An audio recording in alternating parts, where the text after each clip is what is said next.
All of existence began 13.8 billion years ago. While we often strive for reasons and mechanisms, at the most fundamental level, science is still searching for why this expansion began at all. Cosmologist Stephen Hawking proposed that space and time are conjoined properties of the universe itself. In this model, the beginning of the universe marks the absolute beginning of time. Searching for a moment before the Big Bang is mathematically meaningless, like searching for a point north of the North Pole. As we look back through the ages, space-time contracts until we reach the earliest measurable fraction of existence, the Planck Era. At just 10 to the negative 44th seconds old, our entire observable universe was compacted into a space trillions of times smaller than a proton. In this extreme environment, the two pillars of modern physics collide. Albert Einstein's general relativity, which describes the large-scale curvature of space, is forced to interact with the probabilistic rules of quantum mechanics. At this scale, the two theories are fundamentally incompatible, and our mathematical understanding of reality breaks down. This microscopic landscape is defined by quantum foam, a chaotic state where distance and time lose their coherent meaning. Here, micro-black holes and wormholes spontaneously spring into existence and disappear without a trace, operating without any apparent cause and effect. This volatile state was short-lived. As the universe expanded, the energy density dropped, allowing the chaotic fluctuations of the Planck era to subside and giving way to a new period of structured physical transformation. By 10 million trillions of a second, the universe has grown, but it remains unimaginably hot. The heat is so intense that the fundamental forces of nature, which we experience as distinct today, were merged into a single unified entity. This is the grand unification epoch. Think of a spinning coin. While it's in motion, you can't distinguish heads from tails.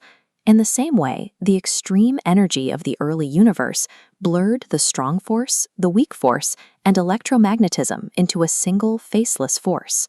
As temperatures dipped, the symmetry broke. The strong nuclear force separated from the others, a transition that released a staggering amount of latent energy into the vacuum of space. This energy drove inflation, a period of exponential expansion.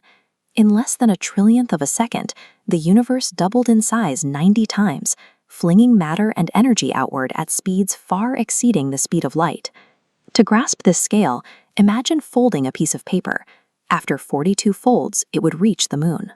By 90 folds, the same number of doublings proposed for inflation, that single sheet would be wider than a cluster of 10,000 galaxies. This massive burst of expansion smoothed out the curvature of space and distributed heat so evenly that the modern universe appears uniform in every direction we look. The hyperdense speck had become a vast cooling canvas. Following inflation, the universe is filled with a hot plasma of particles and energy, but something vital is missing. At this stage, every particle in the cosmos is moving at the speed of light because they possess absolutely no mass. Around a trillionth of a second after the beginning, the Higgs field emerged. As proposed by physicist Peter Higgs, this field acts as a sort of cosmic molasses. As particles pass through it, they interact with the field and gain the property of mass, finally slowing down. As particles gained mass, the first quarks and leptons emerged. But this creation came with a catch.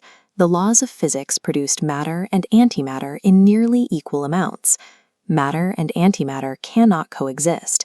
When they touch, they annihilate, transforming their mass back into pure gamma-ray energy. 1 gram of this contact would release the energy of a nuclear bomb. Within a fraction of a second, almost everything the universe had created was being destroyed. Reality survived because of a minute asymmetry. For every 1 billion particles of antimatter, there were 1,000,000,001 particles of normal matter. As the two sides neutralized each other, this tiny surplus of 1 in a billion was all that remained. Every galaxy, star, and human being in existence today is formed from the fractional survivors of that massive subatomic war. 1 full second has now passed since the beginning. The temperature has dropped to 10 billion degrees Celsius, 1,000 times hotter than the core of the sun, but cool enough for the next phase of evolution to begin. This is the freeze-out. The chaotic energy swaps of the earlier epochs have slowed down, and the particles that will form our world begin to take their final identities.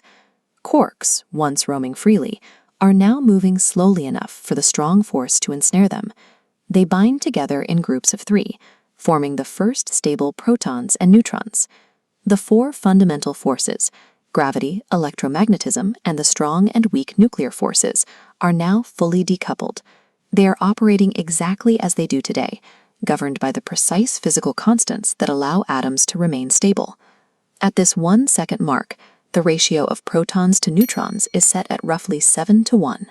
This specific balance, determined by the slight mass difference between the 2 particles, ensures that the universe will eventually have enough hydrogen to fuel the first stars. The era of radical transformation is over. The next 13.8 billion years, from the first flash of starlight to the rise of life on Earth, is the predictable result of the conditions established in this first singular second of existence.